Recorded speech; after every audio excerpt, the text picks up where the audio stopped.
Tyler the one guy that doesn't know better, the littlest guy on the court that seemed to be willing to attack them?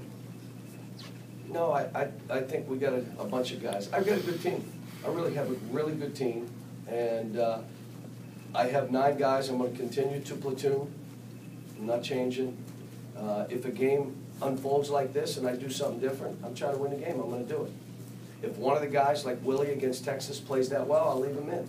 If Tyler played this well, or Andrew, then I'm going to let him play. If someone's on fire, I'm not going to take them out. But if they're all playing well, I'd like to play all 9 guys. Just play them in a platoon. And let me tell you why platoon. It's easier. I don't have to think how many minutes he's been in, who's in there, just 40, go, you stay. How easy is that? John, several of the ESPN guys are saying if you win this game, you'll be undefeated going into the tournament. Several of them. What do you make of that? They picked the Germans in World War II.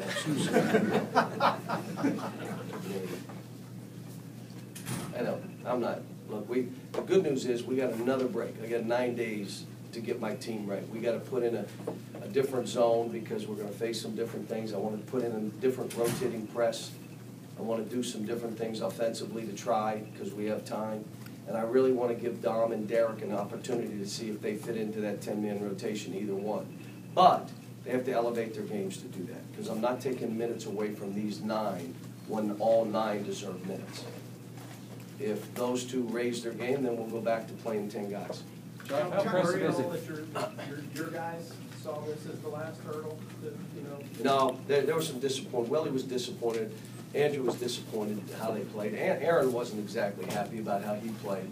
The young guys were just happy they won a game.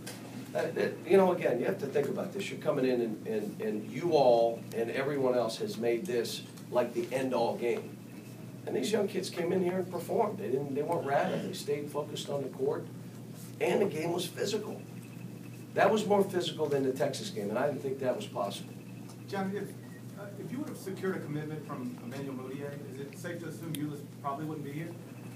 If he didn't want to come. Would you have still recruited him? Sure.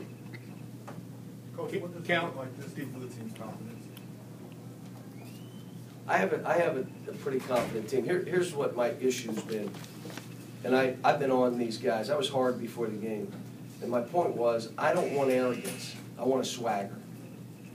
I don't want arrogance. Arrogance is not earned. Arrogance is I wear the Kentucky uniform. Don't you know who I am?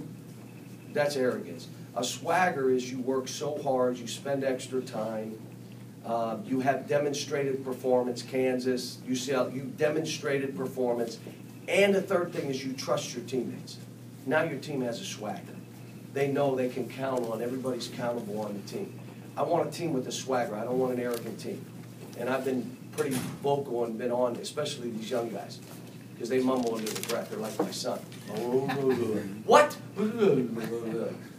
They do a lot of mumbling when you coach them and they get aggressive with them. John, how impressive is it in this game that Tyler and having to play 54 minutes without a turnover? I haven't looked at that, but that's pretty impressive. I thought Devin did pretty good too, by the way. I thought he did some good things. We had some dumb fouls. We just literally grabbed people. Then they look at me like I didn't do it. I said, I was watching. You grabbed the guy, grabbed his arm.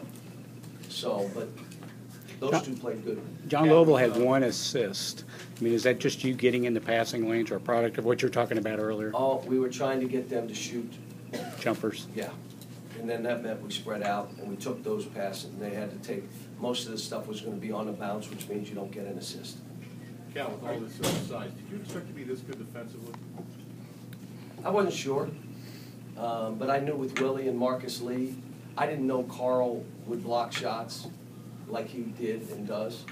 I didn't know that Trey Lyles could play the 3 position defensively like he has. He's guarding guards and doing good.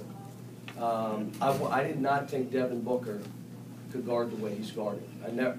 In high school, he shot every ball. So he didn't guard much. And I thought that would be the Achilles heel of it.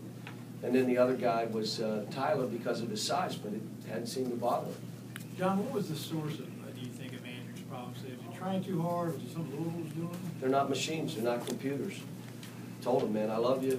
I got your back. You're my point guard. Stop it. He's down. I mean, look, these kids, It's not fair being in Kentucky and what goes with it, and what the expectations are, and how you're and then everything you do is analyzed, and everything you do is, it's not fair, but it's also not fair when the season ends, you're in the green room, half the team.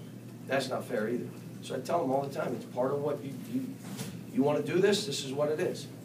John, Yeah, does this we're- qualify as that punch in the mouth you were looking for? What was that? Does this qualify as that punch? That was a punch in the mouth.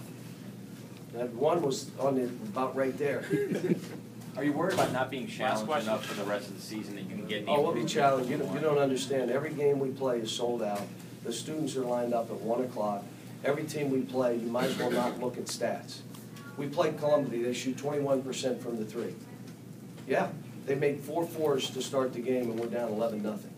I mean, we're going to go on the road in hostile environments, and we're going to be challenged. In our league, you know, everybody then wants to say, well, the league, well, you still have Florida, you still have Arkansas, you still have LSU, you still have Georgia playing well. Our league is fine. I still think we'll get 5 teams in. Our league RPI is number 2 in the country. Our league's RPI is number 2 in the country, non-conference schedule. So, you know, it'll be fine. And all I'm looking at is let's keep trying to see where we can take this. I told individual players, world-class athletes are never satisfied. World-class athletes are self-critical. I don't have to criticize. You're self-critical. And the other thing is they always look for small increments. How can I, Tiger, get my drive another 4 or 5 yards? How can I make one more putt around? One. How can I do that? Where can I make those small increments? That's world-class. And I told these guys, what are you trying to do to add to your game? Just a little bit. What are you trying to do weekly? And I'm keeping them focused on those kind of things. This is, look, I'm having a ball coaching this team. And there's nothing anybody could say or write or do to make me, I wake up every morning whistling and skipping. This is the greatest group, and I'll tell you why, selfless. You think about it, today, I changed up because guys weren't playing as well, but they're all fine. I mean, I got a bunch of guys, and let me say this, I got a bunch of parents too. Think about your son.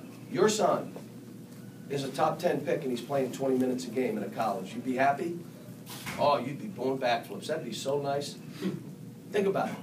Kid's a top 5 pick. He's playing 20. One game he didn't get any touches. What? Coach, we love you. Thanks for coaching us. I mean, I got the greatest group of kids and parents. That's why I want to enjoy it. Because let me say this, it's not always like this. And we just happen to, the moon and the stars have connected. Now let's see what we can do with this. Thank you.